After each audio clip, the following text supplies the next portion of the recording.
Good evening and welcome to FRC Media News for Thursday, August 24th, 2017. I'm Keith Tebow. Tonight we have an update on the King Phillip Mill construction project as well as on the Fall River Charter Commission ballot question scheduled to appear on the November ballot. We also explain how the mosquito population in the city of Fall River is being tested for diseases that they can transmit to humans. But first, let's check out the headline news of the week. We bring in Will Richmond, the digital news editor at the Herald News. Will, welcome back. How are you? I'm good, Keith. How are you doing?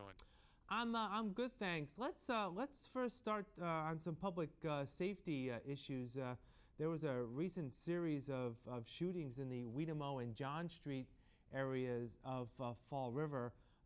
Close to 4 dozen shots fired over a couple of incidences, and the Fall River Police Department is going to be taking some proactive measures to not only get some help in investigating that incident or those incidents in particular, but also to do some beefing up of some patrols. And this all came out during a City Council subcommittee meeting this week. So fill us in on that. Yeah, so during that committee on public safety meeting, it was certainly brought up regarding the 2 incidents from Friday and Saturday and what may be done regarding those. The police department wasn't offering much in terms of fine details, likely to avoid providing too much information to anyone who may be looking for that kind of thing. But essentially, it appears additional money is being sought for the police department to provide some extra patrols in those areas, a focused effort to address the shootings that have been taking place. There has been, even beyond the ones on Weedamo and John Street, like you mentioned, there's been a couple others this summer that have taken place, especially down in the Maple Gardens area. So it looks like they're looking to focus some attention on these matters, and we'll kind of wait to see what the outcome is, if it leads to any arrests.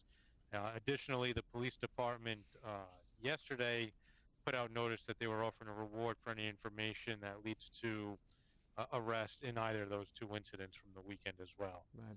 I know that one of the stories that you had in the paper this week sort of tied in the increased presence with some contract stalemate between the city and the police union, and tell us how all that fits in. Sure.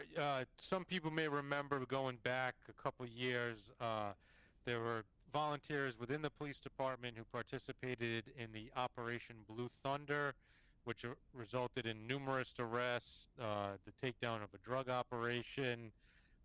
This was all done following a number of shootings in the city. Police volunteered for it, but as it was brought up, could that happen again this year? The response from the police union president, Michael Pereira, was to not expect it. There's currently a stalemate going on in terms of contract negotiations, which are now in the hands of an arbitrator. So that sort of bad blood stemming over the labor agreement has sort of put the skids on any sort of volunteer effort, similar to what happened with that Blue Thunder program. Right. So we will continue to follow this story as, again, the rise in violence in the city appears to be troubling on many levels. And this is something that the Correa administration and the police department looking to curb. As a follow-up from one of the stories we covered last week, Will, we were talking about the South Coast Marketplace in the far south end of Fall River, looking to secure a liquor license for a potential package store, and the City Council's role in creating a home rule petition to try to secure more liquor licenses for the city of Fall River. And there was some talk about whether the mayor was for it or against it, and there were emails about this incident. But, well, it looks like that's not going to need to happen. As an update this week, it looks like that the owners of the South Coast Marketplace have actually been able to secure a liquor license from someone in the city who already has one. So, and this was actually mentioned in the story last week, that there are often times that people who have liquor license are willing to sell them for a fee. As you mentioned last week, these people own the licenses and they can sell them at will. And it looks like that's what's happening in this case. Yeah, so it appears, and it's been confirmed by Tom St. Pierre, the owner of Heritage Liquors and a local developer. He has sold his license to the folks at South Coast Marketplace, allowing them uh, the pathway to open a liquor store in the new market. What the cost of that license was, no one is saying right now. So, but there are, you know, we do know that South Coast Marketplace was offering $300,000 in total to other license holders. So I'm sure it's well north of the 300,000 if that offer couldn't get you the license before. So, um, you know, the liquor store basically across the street from what will become South Coast Marketplace will be closing down by the end of the year, and one will be opening there in the new plaza. All right. So again, one item we talked about last week seems to have solved itself out in terms of getting that liquor license, and now the council and the mayor won't have to go through any home rule petitions to secure additional licenses. Finally, Will, we are in the last weekend of August. Sad to say, summer is coming to an end, and that means the Holy Ghost Feast taking place at Kennedy Park in Fall River. A huge event that draws thousands of people every year to the city of Fall River. A lot going on, and what's the Herald News doing in terms of covering the event this week? Sure. Well, things kicked off last night on Wednesday. You know, sort of the ceremonial opening, the reading of the Rosary. So things are in full action around Kennedy Park. We'll be there throughout the weekend. We're going to have a reporter head over there tonight to really focus on the food at the fair, which, you know, is always a big favorite. Tough job, but somebody has to do it, right? Tough job, yeah. So, you know, the hands go up when we ask for a volunteer for that one. So, yeah, so, you know, we'll be focusing on the food tonight, and then, you know, you've got the processions on both Saturday and Sunday that will be taking place. And, you know, the Kennedy Park area will be a mob scene. And then on top of that, there's also the boat races taking place down at on the river.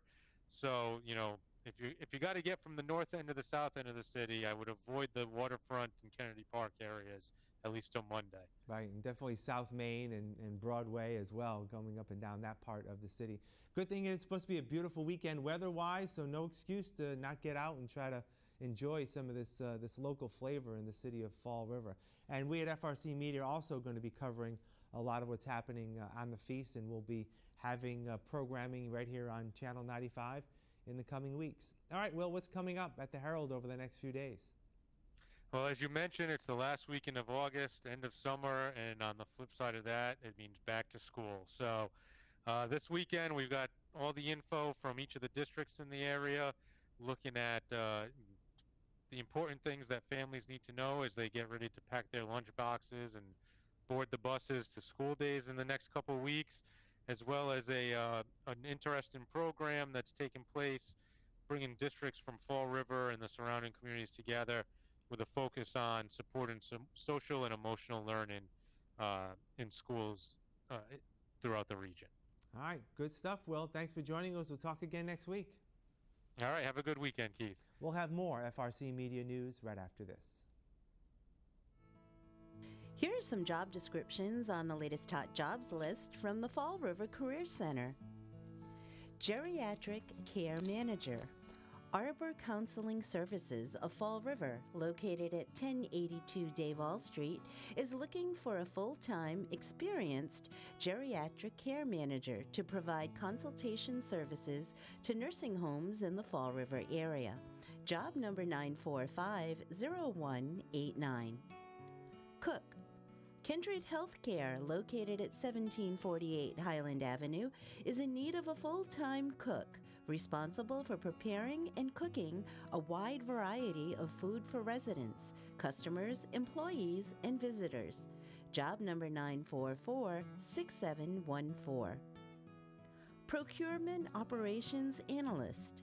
Amazon, located at 1180 Innovation Way, is looking for a full-time procurement operations analyst responsible for forecasting, inventory management, purchase orders, and monitoring. Job number 944-5585. Bridgestone Firestone, located at 748 Pleasant Street, is looking to fulfill the following full-time positions.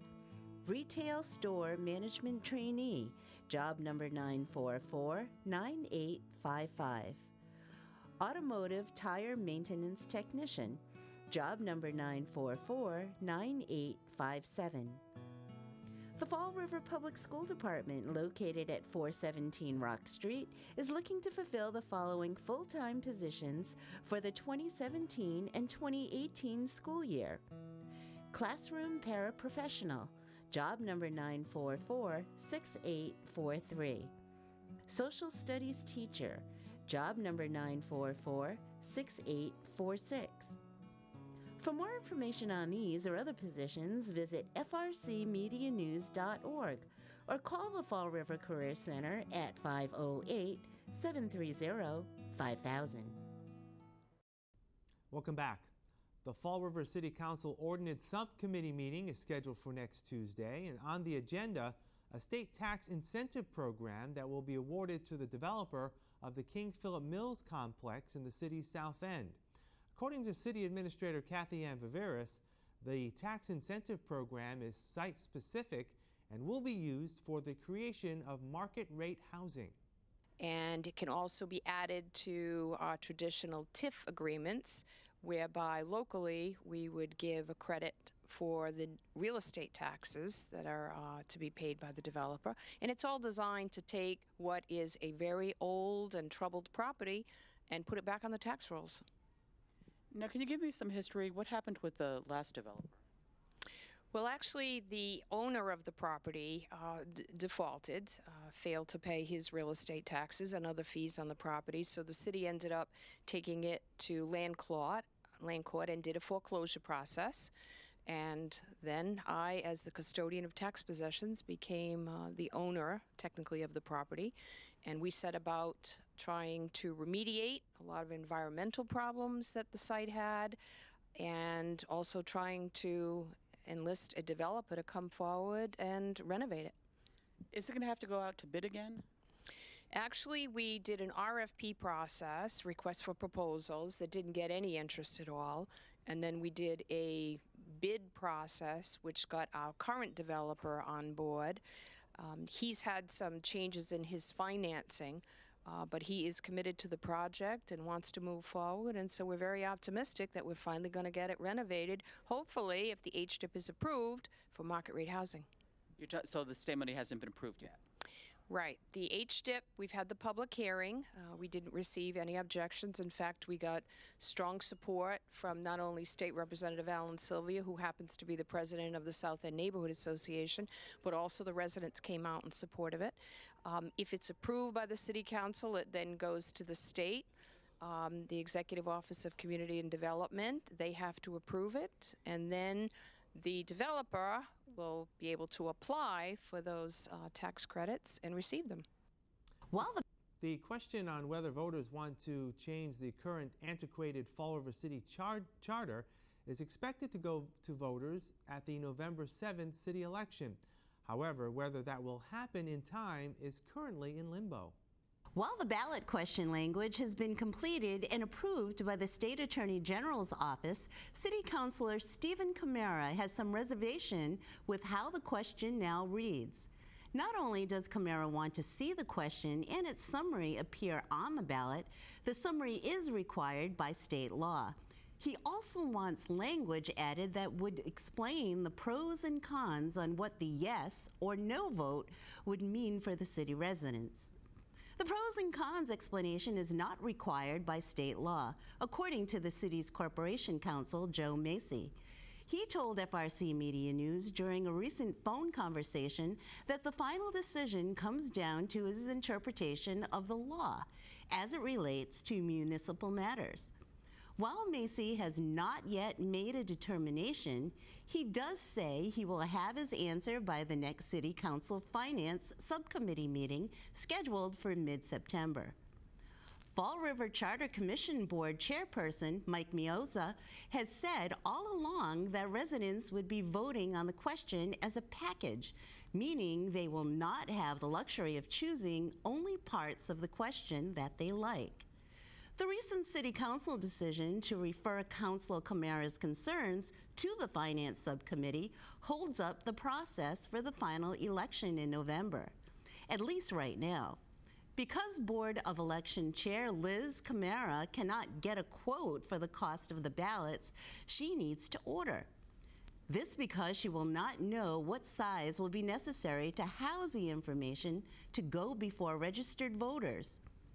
Liz Camara expects that 50,000 ballots will be needed for the November 7th election. This amount will cover the number of voters expected to head to the polls. That was FRC Media News reporter Lucy Cabral. Fall River Mayor Jazio Correa announced at a news conference that he wants the City Council to approve his plan to allow 8 billboards to be set up on city-owned property. The mayor said that Capital Associates Incorporated of Boston was one of 2 outdoor advertising companies to bid on the project. The idea is to charge advertisers to use the billboards, which over time will generate millions of dollars in revenue for the city. Assuming the City Council does approve this, the city would have transactional revenue from this project in hand, and it comes in 2 forms. The first is a lump sum payment, an upfront payment, which these gentlemen can talk about detail on how they arrive at that number, but upfront payments of significant dollars, and then secondly, a reoccurring revenue stream for a lease term of 20 years to the city of Fall River. So we went back and forth about the numbers, but I'll release, because I knew that was going to be the #1 question. We'll release what we believe we can achieve. Keep in mind, these gentlemen have 30+ years in this business. They have seen this happen time and time again. And for this particular market, with these particular sites, if all 8, I want to preface this, if all 8 that were shown today were approved, and we solicited the right advertisers with advertisement companies, we believe the city of Fall River would receive an upfront check, a payment, somewhere in between $10 to $15 million, which is really outstanding to the city of Fall River. $10 to $15 million. Yeah, good job. Yeah, I guess that's a lot of money. That's a lot of money. In addition to that, $10 to $15 million one-time payment up front, we would have a revenue stream of approximately $650,000, $657,000 a year annually for the next 20 years. We'll be back with more FRC Media News right after this.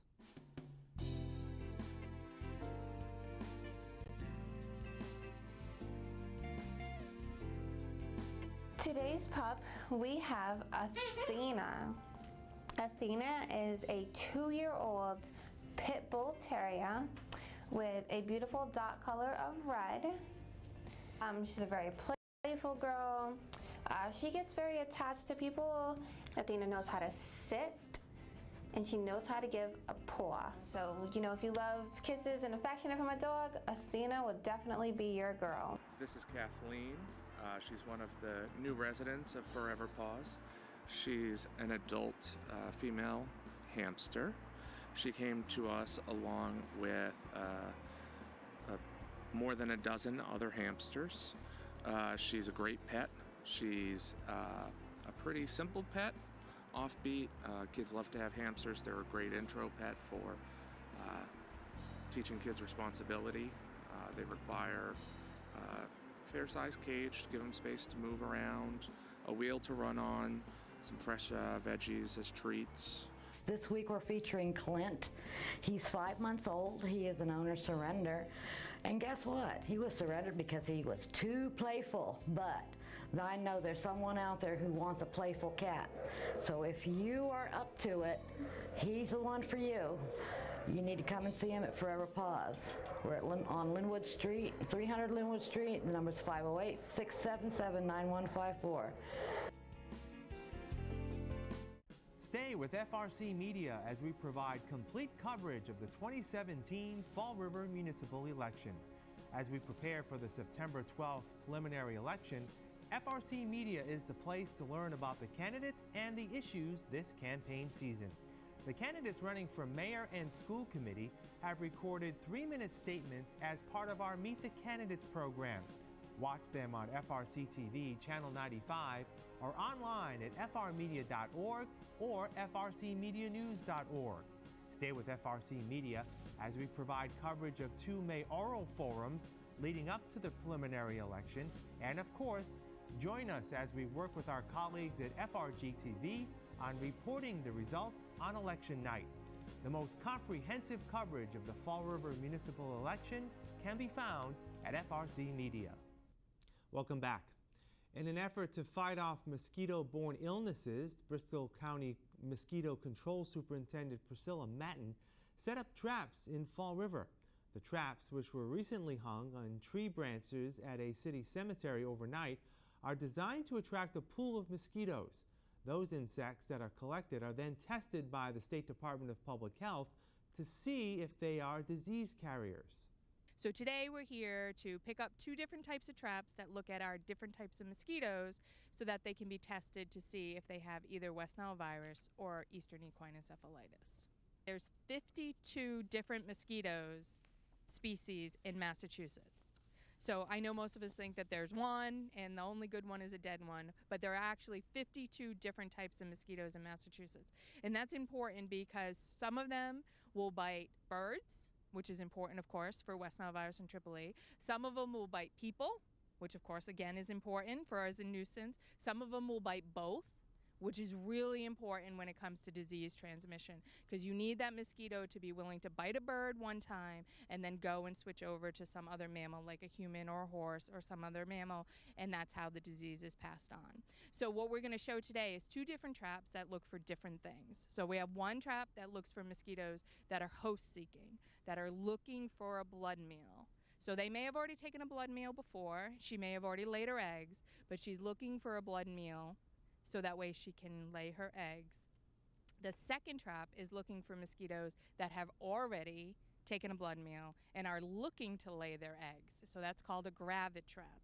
So gravid means full of eggs. So what we'll see in there is mostly female mosquitoes that should be full of eggs, and that they use the stink water that's in the trap in order to find the trap, and she goes down to lay her eggs and then gets sucked up through the fan into the trap that we can use. That trap is great to look for mosquitoes that bite mainly birds and is good for West Nile virus. The other trap, which is a CDC light trap, uses a light and CO2, either from compressed canisters or from dry ice, and that mimics us breathing or an animal breathing, and that says, hey, there's a host there, let's come on out and we're going to feed on you. So that's looking for a different type of mosquito and potentially a different type of disease like AAA.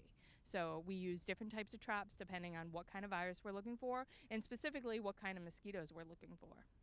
That'll do it for this edition of FRC Media News.